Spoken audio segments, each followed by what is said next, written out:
It sucks getting older and realizing that everything you loved as a child is completely evil. Like all kids when I was growing up, I was a big wrestling fan. I was born in 1994, so when I started watching wrestling, it was right in the middle of the Attitude Era and WCW. I remember my 5th birthday like it was yesterday. I got an action figure of one of my favorite wrestlers at the time.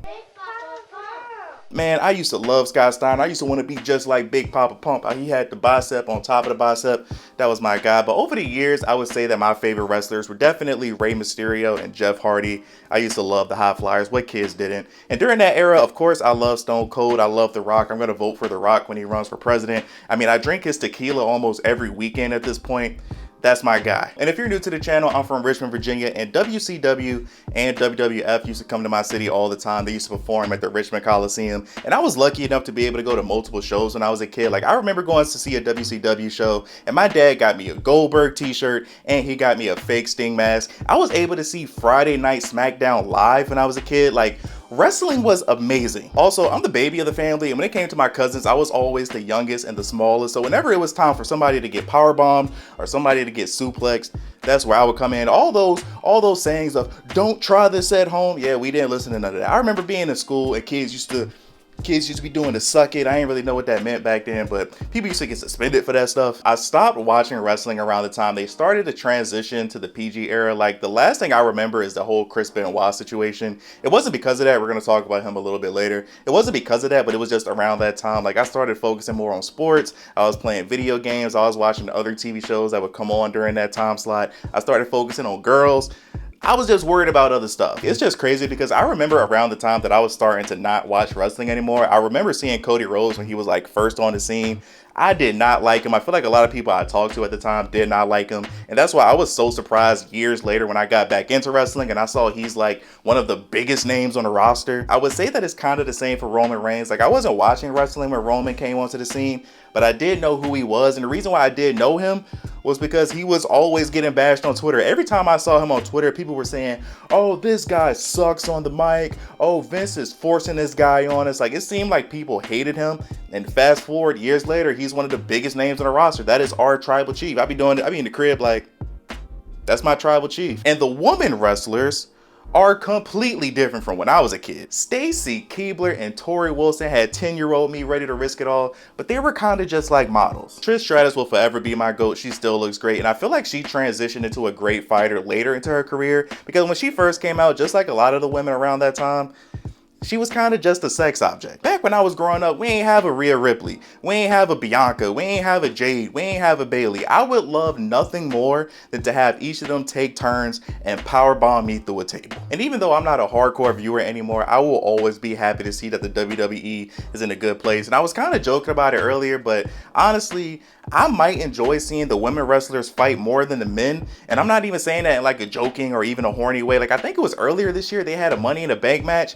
Bro, those women was going crazy. So I'm more of a casual fan, and even though I can't get emotionally invested into some of the storylines anymore, I will always love hearing and seeing behind the scenes stories of the WWE. Like, I love YouTube channels where they're showing behind the scenes footage or they're interviewing former or current wrestlers. I love stories like that. So when I saw that Netflix was doing a documentary on Vince McMahon, I was nervous and excited because I will always be happy to learn more about something that played such a big part of my childhood. I've joked about it for years. Like, I've had these types of conversations for like 10 to 15 years at this point, and this was before the new lawsuits came out. I have always said and knew that Vince McMahon is going to hell. Vince McMahon is a legend. He is a genius. He is one of the greatest sports entertainers of all time, but he's always seemed like a scumbag. Like I said, this was before the lawsuits came out. Like, I know in the documentary, they were like, "Oh, this is just his character. He's just building on this character."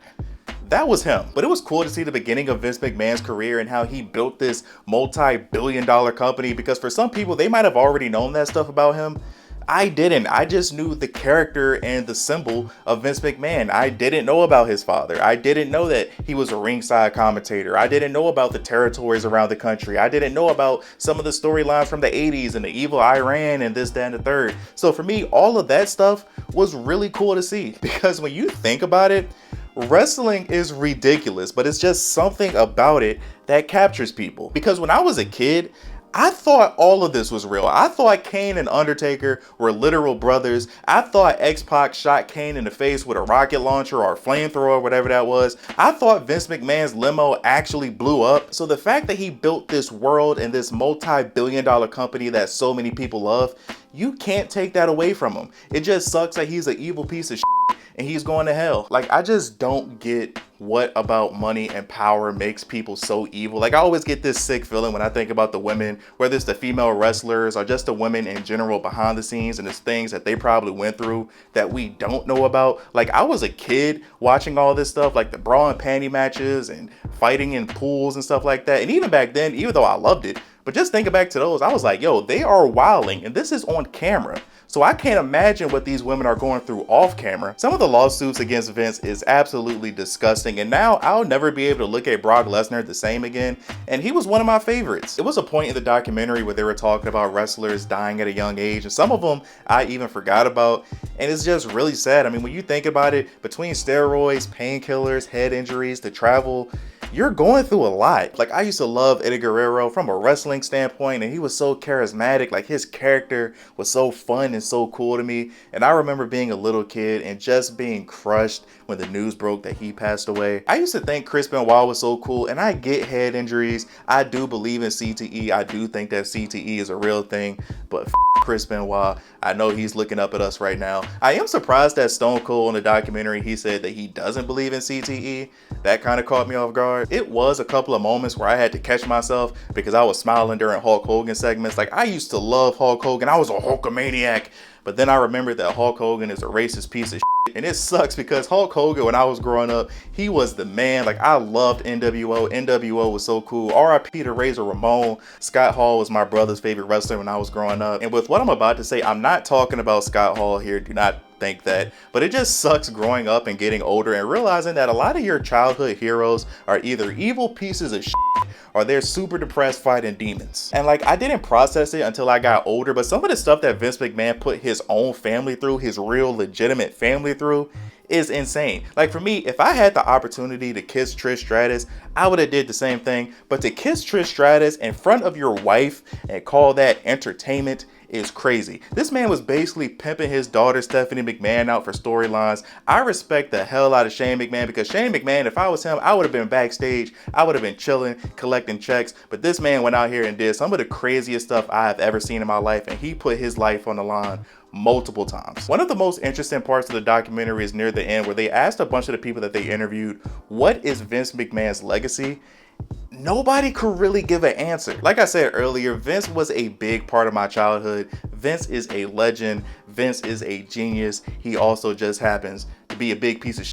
I do love that the WWE seems to be in a much better space today. Like, I remember reading articles and people were talking about behind the scenes and in the locker room, morale seems to be at an all-time high. Like, I don't remember his name, but something with production switched. Like, I'm a production guy, I love production, and their production and their camera work seems to be much better. I remember seeing on Twitter a bunch of people were happy that somebody got fired. It's just crazy to see Triple H from when I was a kid and then to see him today, and it seems like he's perfect for this leadership role that he's in. I mean, wrestling is cool again. Wrestling is mainstream. It kind of reminds me of wrestling when I was a little kid. Like, I can't lie, if you was a grown-ass man watching wrestling a few years ago, you might get laughed at. The WrestleMania that happened earlier this year, that was the first wrestling event that I watched live in well over 15 years. And I enjoyed every moment of it. Even if I didn't know what was going on, like, I still get excited and I still get hyped. I still watch a video on YouTube from time to time, but like Damian Priest, when he cashed in the Money in the Bank, I ain't know what was going on, but I love that. But thank you guys for watching. Like, subscribe if you're new here. We talk about a bunch of different things on this channel. What are your thoughts on this documentary? Is Vince McMahon going to hell? No, I'm just joking. But what are your thoughts on Vince McMahon's legacy? What are your thoughts on the industry today? And most importantly, what I'm curious about, who is your favorite wrestler? Like I said, for me, it's probably Rey Mysterio, Jeff Hardy. I feel like every black person loves Jeff Hardy. Jeff Hardy is 100% good in the hood, in my opinion. But let me know your thoughts in the comment section below. Love you guys. Tell someone you love them. Until next time, see you in the next life.